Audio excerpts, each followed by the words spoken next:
রাত বাজে 12:59, 1 মিনিট বাকি আছে। আজকে ভদ্রলোকের হ্যাপি বার্থডে। Happy birthday. ভদ্রলোক রেডি হচ্ছে। যেহেতু যেহেতু আমাদের বাসায় গ্যাস নেই, আমাদের বাসায় না শুধু আমাদের এলাকা জুড়ে গ্যাস নেই, তাই এবার আর কেক বানানো হয়নি। কারণ আমি তো ওভেনে কেক বানাই না, চুলায় বানাই, তো যার জন্য আর এবার কেকটা বানানো হয়নি। এখন দোকান থেকে একটা পাউন্ড কেক কিনে আনছি, ইচ্ছে করে ক্রিম কেক আনি নেই। আর এখন আমরা ওইটাই কাটবো। একটু মোম জ্বালাবো, জীবনের প্রথমবারের মতো কেকের মধ্যে মোম লাগানো হচ্ছে। তো ছোটোখাটো একটু আয়োজন, আমরা একটা পাউন্ড কেক কাটবো। তো চলেন আপনাদেরকে সাথে নিয়ে কাটি। এই হচ্ছে আমাদের বার্থডে বয়, এই হচ্ছে বার্থডে বয়ের কেক। বাবু আসো একটা ছবি নিয়ে নিই। বার্থডের দিনে আমি ফকিন্নি সেজে আসি না, তাও তো ভালো, আমি ছেলেটা তো ভালো। হুম, এই হচ্ছে আমাদের কেক, মোম জ্বালানো হচ্ছে।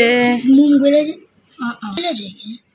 এই যে একবার জ্বালানো হয়েছে, ভদ্রলোক ইচ্ছে করে ফু দিল আর নিভে গেল। এখন আবারও জ্বালানো হচ্ছে। দে আমার কাছে দে, এইভাবে না, আমার কাছে দে। শেষ আমাদের মোম জ্বালানো। একটা তো জ্বলতেছে না। জ্বলতেছে না? আচ্ছা, এইভাবে জ্বলাইতে। জীবনের প্রথমবার আমরা হচ্ছে কেকের মধ্যে মোম জ্বালাইলাম। এখন ভদ্রলোক ফু দিবে। 12টা বাজছে। হ্যাঁ। Ready. Happy birthday to you my dear papa. এই 12টা 1 বাজে।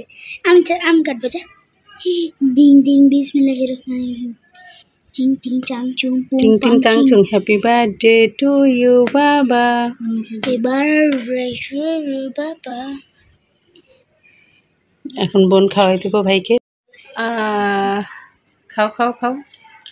বাদাম ভালো। বাদাম কেন ফেলবা বাবু? না বাদাম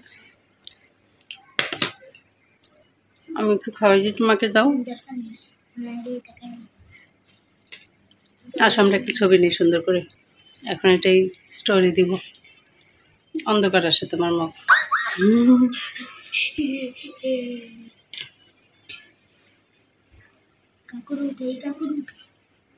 গরমে শেষ, ফ্যান বন্ধ, কারণ ভিডিও করতেছি এই জন্য। বেলুন কিনে আনছি, যতগুলো বেলুন আনছি সবগুলো বেলুন ফাটা, মানে একটাও ফুলে না। তো কি আর করো, খাও খাও। কেমন লাগছে বাবু? এবারে বার্থডেটা একদম নিরামিষ, না কোনো গিফট, না আছে কি কোনো কেক, কোনো কেক নাই, কোনো গিফট নাই। আমার কেমনটা লাগতেছে। সবাই উইশ করে দিবেন ভদ্রলোককে। আজকে হচ্ছে এপ্রিলের 26 তারিখ, ভদ্রলোকের হ্যাপি বার্থডে। আর কালকে ছিল আমার বাবার মৃত্যুবার্ষিকী। আমার বাবার জন্য দোয়া করবেন, আমার জন্য দোয়া করবেন, যেন আমার পুরো 10 বছরটা ভালো কাটে। হ্যাঁ, আজকে 10 বছর পুরো হলো। আর আমার বাবারও 10 বছর পরে। আচ্ছা, এখন এই পর্যন্তই থাক। সবাইকে টাটা, আল্লাহ হাফেজ।